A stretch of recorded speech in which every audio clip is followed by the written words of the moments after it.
this in his mouth. The smoke coming out of his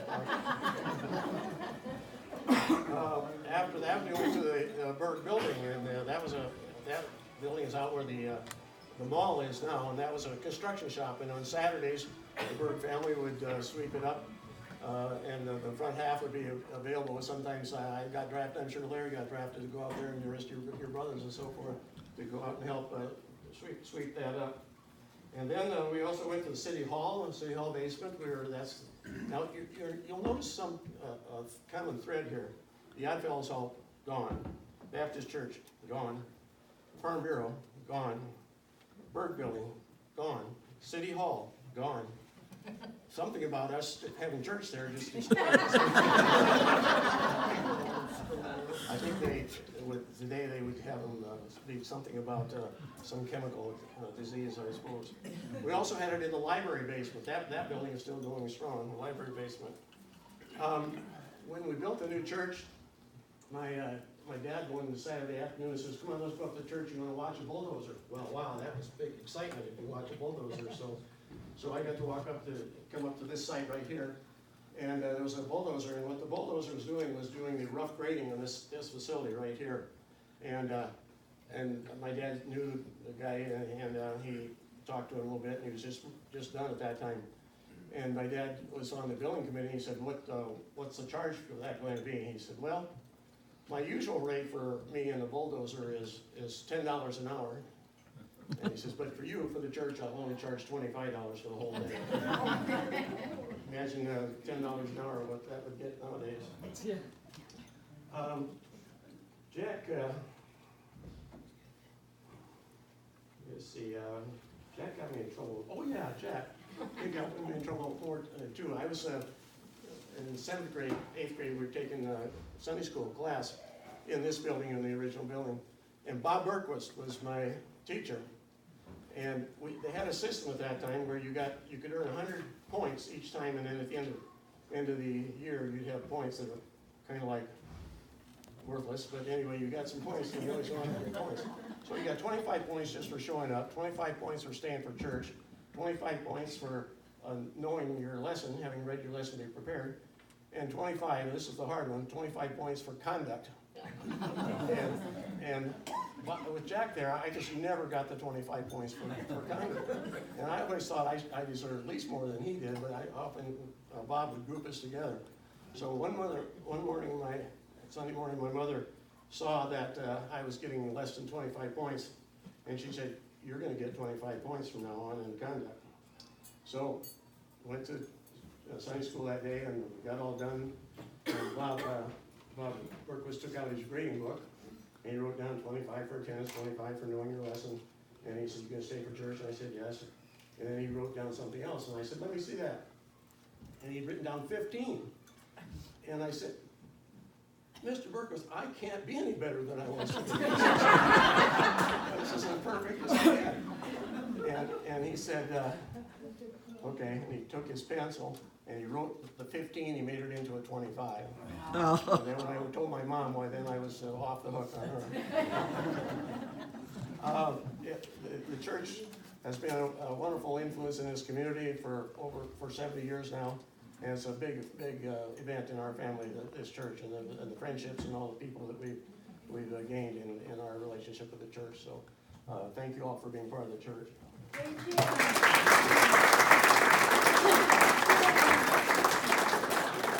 Is there anybody here that didn't have almost Abel Skeever? Oh. How do you know what one is? Boy, everybody in the congregation did when Alma was here. Apple flavored pancakes. It's a funny story. Pastor Martin always says, talks about Abel Skeever too. Okay, I am non-Norwegian. I'm an Irish Bohemian. I didn't even know that there was really such a thing as Abel Skeever. And Linda Dewis said, "Oh yeah, there's even a pan that you make it in." Which You got one. But it's Danish, it's not Norwegian. Oh, okay. Excuse me. But we'll just talk slower. I didn't even know that. But there is a, Sandy Lattigard, I think you put Abel Skeever recipe in the Grace Lutheran cookbook. That, Everyone can make it. yeah. They taste like pancakes, kind of like They're round pancakes. pancakes. Yeah, yeah. You had to turn them just a special way, so Alma had a little, kind of a meat fork, and she just hooked a very little bit of that dough and flip it and brown the other side. You put applesauce in it, Right, apples or applesauce in the middle, that's maple. that was the easy. Never gets to sit down. Okay. Everybody else can. Yeah, I just had a quick comment.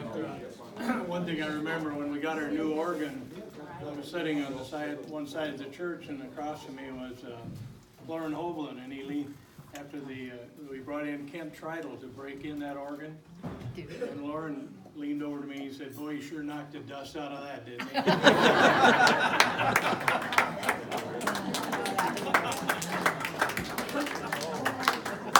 Okay.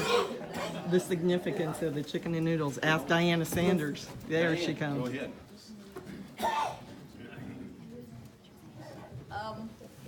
My grandparents, Delma and, Oh, yeah, get the mic down. okay, Is that good enough? can you hear me? Get a little closer, maybe. That's fine. Thank you.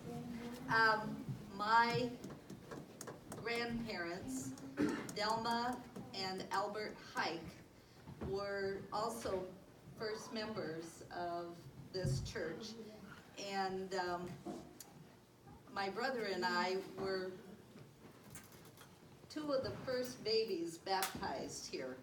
There were not, for some reason, I wasn't baptized when they were going from basement to basement. They waited until the church was done.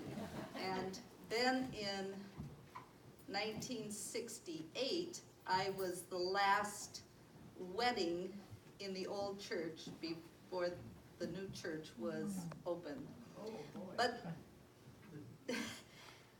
the stories about paying the minister, they didn't have a lot of money, and so the women's organization, the Ladies' Aid, and just the women that belonged to this church had bake sales. And at that time, Vacation Village was a series of little cottages, and I don't know if they didn't cook, if they didn't have cooking facilities in those cottages, but anyway, the ladies would make noodles and pies and cinnamon rolls and whatever, and take them and sell them to raise money.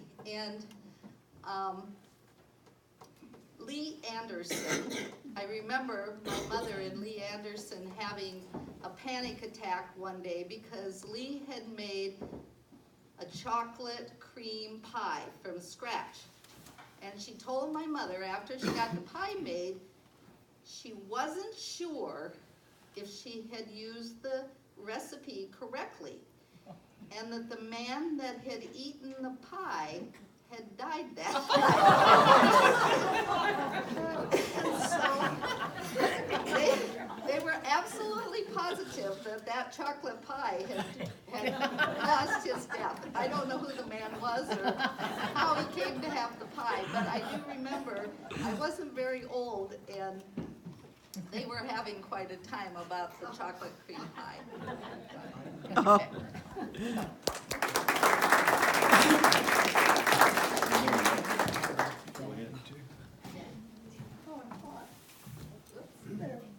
I'm not saying that. Yeah, I was thinking different things as we were sitting at the table. My mother made chicken and noodles, put it in the big pressure canner. Back then it was legal. She went around the lake and sold noodles to everyone, and that was the first hot water heater Grace Lutheran Church had in the old church. So it was pretty appropriate to have chicken and noodles today. And then I have a couple funny things. I guess I can name names, it's okay. Barbara Hickey was a gourmet cook. They were having company that day, And she was bustling around, she taught Sunday school. And she hurried into church, went down in the old basement, started to take off her coat, and Dr. Martin, and he tried not to laugh. She looked down, she didn't have her skirt on. She had everything, but she didn't have her skirt on. Just a navy slip. So Leo has to go home and get her slip, or her skirt. And the other thing, Jerry Moe sang in the choir. And Gloria was always with the kids. And we usually sat behind them. And this one day, Brian, I think it was Brian, well, one of the boys anyway, got his elbow down in the hymn rack, and he couldn't get out. He was cold. There he hung. And my husband reached over and helped him out. And then there's a lady from Lake Park. She was a very sophisticated young lady, had this beautiful fur coat, and he reached over one day and he said to her, "Is that Bear?" There's lots of little stories, but that's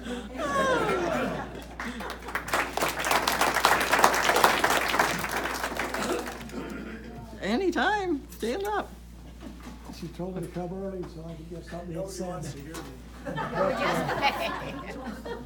I think most of the stories that I kind of was thinking about telling everybody have been told. But I'll go back just a little bit further and tell you how this church got started originally. My grandparents came from Denmark. And at that time, a lot of the churches, rather than being called a Synod church, the local church here, the Emmanuel Lutheran at that time, was referred to as the Catholic, or the Catholic Church, it was another one. It was a German Lutheran church, and down to southwest of Milford, just a little ways, this Little Sioux church out there was a Danish Lutheran church. And prior to World War II, many of the churches would have sermons in their native tongue. And that all come to a screeching halt then at the World War II was getting rolled up. Everybody was going to be an American. You don't talk about being Scandinavian or whatever it was. And after the war was over, my grandmother, she had quite a large family, and they had always talked Dane there. And the minister in Little Sioux Church down at West of Milford there, he would give a Danish sermon about once a month. So she decided everybody's going to the Little Sioux Church. And due to the fact a lot of us were a little bit further north than that, they, when the winter was kind of bad, so the minister down there, he said, maybe it would be simpler for me to come to Spirit Lake. And then we could have a little session there, and it turned out to work out to be a Sunday evening. And that was how the church first started. And they would come up here, there was just a small group. I think my parents, grandparents, 2 aunts and an uncle were basically the nucleus of the Danish group around here. And there were a few others that came up then. And the first, as Jim said, was over the Lodge Hall, which is now where Lane Hoyne's office is. And it had the only way in there was a stairway up the back. And some of these people, 75 years old and older at that time, was old people. They couldn't make the steps. So then they found out they could rent the city hall. And then, I guess Jim, some of the things I've been thinking about, he went through. One thing he didn't mention that I think is probably right. He and my youngest sister were 2 of the first confirmed members of the church here. My brother. And my oldest sister, she was the first church member that was married here. And my grandfather was one of the older gentlemen that started the church, or the oldest one, I should say. I think we got a picture of him with a little silver spade, turning dirt on the building when it was started here. And he was also first funeral that the church had there.